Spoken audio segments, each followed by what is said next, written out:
you think that you could beat JD Vance in a head-to-head race for president, as polling suggests, in 2028? Listen, these polls, like 3 years out, are, they are what they are. But let the record show, I would stomp him. There you have Congresswoman Alexandria Ocasio-Cortez sharing her confidence that she would stomp Vice President JD Vance if they were head to head in a presidential race in 2028. Cenk, your 2 cents? Yeah, I think the question here is this testing the waters? Of course, I think she should run for something else. I'll tell you what that is. And would she actually beat JD Vance? Interesting conversation. Let's talk about it. So this really has a lot to do with a poll that recently came out. That was the poll that she was referring to. And I gotta say, I am relieved to hear that she doesn't take these polls too seriously, especially with 3 years out before the election. But with that in mind, AOC would actually beat JD Vance, not by a wide margin though, according to a poll that was done by Verisight. So they found that she would beat Vance 51-49. But the margin of error is 2.5 percentage points. So it's obviously within the margin of error. Let's take a look at this graphic and I'll explain what you're looking at.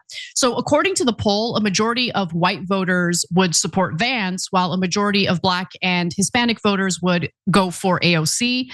A majority of voters in the 18 to 29 demographic support AOC, but every other age demographic is just about even, which I find super fascinating. Now, a majority of college-educated voters would support AOC over JD Vance. Non-college educated voters are split down the middle. And unsurprisingly, if you ask me, men would lean toward Vance, whereas women would lean toward AOC. Now, AOC had shared the poll results just yesterday on X, writing simply bloop. And as of producing this story, Vance has yet to respond to the poll at all. So, I don't really know what to make of this. What I do know is I think it would be better suited for her to run for a Senate seat. But I'm curious if you agree with me or you think she should go in a different direction. So when I read this story, I thought there might be some chance she was testing the waters with that kind of comment, see what kind of reaction she gets after the press runs with it. Because once she says she'd stomp JD Vance, everybody's gonna write an article about that, right? And then they're gonna look at this poll, et cetera, right? And maybe it is, but now that I saw the video, it seemed more playful than that. And so thank God. Not everything's a political machination. And in terms of should she run? Well, look, just think about it strategically for the movement, right? And I don't know that she's gonna think about it in terms of the movement or just her own career. That's definitely an open question. But if she runs for president, she'd probably be among a couple of progressives. She's super young.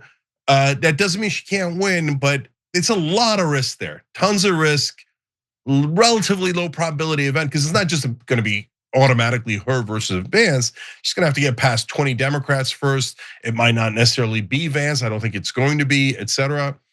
Or she could run for the Senate seat in New York against Chuck Schumer. Chuck Schumer would immediately retire because he doesn't want to get humiliated by losing to AOC.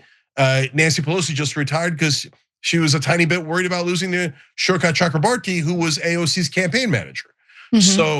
So I think there's almost no question she would knock out Chuck Schumer by just announcing, right? Then we would have someone that does not take a corporate PAC money and is much closer to our views in a super powerful New York Senate seat, and we would be rid of Chuck Schumer, and that's a near guarantee. So if you're just looking at it from the movement's perspective, she's got to run for the Senate seat. Please take that Senate seat. It's really important. And you do a world of good with it instead of trying for like a 5%, 2% thing that's might not help at all. I just don't even think that she's in the right moment in her career to run for president. I just think it's premature. And you're right. I think the Senate seat makes a lot more sense.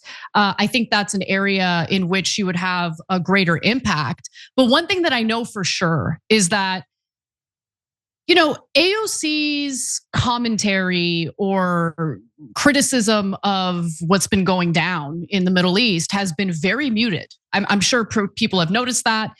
We, in fact, have been mentioning the fact that it's insane that Congresswoman Marjorie Taylor Greene, a Republican, has been far more outspoken against what Israel has been doing in Gaza and the Middle East than AOC has been. And my suspicions were that AOC was kind of keeping her powder dry because she's planning on running for higher office.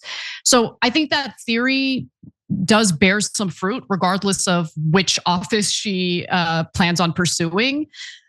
But it is kind of sad that in her mind, that's what you need to do to win, to basically avoid criticizing Israel too harshly. Yeah, I mean, look, she's not wrong overall strategically throughout our lifetimes. She might be wrong today strategically, but more importantly, do you have convictions? And look, she's closer to our positions on policy, so that's why I'd be thrilled if she had the New York Senate seat. But is she purposely not criticizing Israel much and avoiding other economic issues that would aggravate the establishment so that she could have more positive media coverage? I think almost definitely. Yeah. I mean, there's no excuse for getting outflanked on the left by Marjorie Taylor Greene on Israel. So again, other people who do like kind of fights against the Republicans, like Jasmine Crockett, all of these guys won't touch Israel because they know the minute you touch Israel, all of the massive positive media coverage you're getting turns instantly super negative. Right? True. And that's usually a death knell for your career in Washington. Although these days, I think they're miscalculating. I agree. I mean, look at Zoran Mamdani. The attacks against him simply because he initially refused to condemn others saying globalize the intifada. And he said that he would arrest Benjamin Netanyahu if he ever stepped foot in New York City. That led to a lot of backlash in the media. And honestly, it only helped him. So look, it could be a miscalculation. We're gonna have to wait and see. But I also think that she needs to give herself time, like for her political career to mature so she can hang her hat on things she has accomplished. You get what I'm saying? Like, what is she going to run on if she runs for president? I mean, look, I'll say one last thing. It's not because I like him. I've also had huge disagreements with him. He's gonna be on the show later tonight, Ro Khanna, right? But dude, what's the difference between Ro and AOC in that context?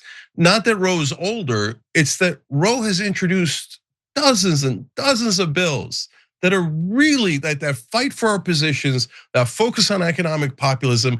He finds allies, finds ways to win, whether it's Massey and Marjorie Taylor Greene on the Epstein files, a stunning victory on that. Why? Because he had the courage to try, right?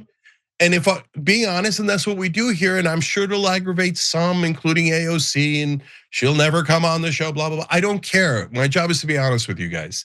Has she shown courage on the Gaza issue?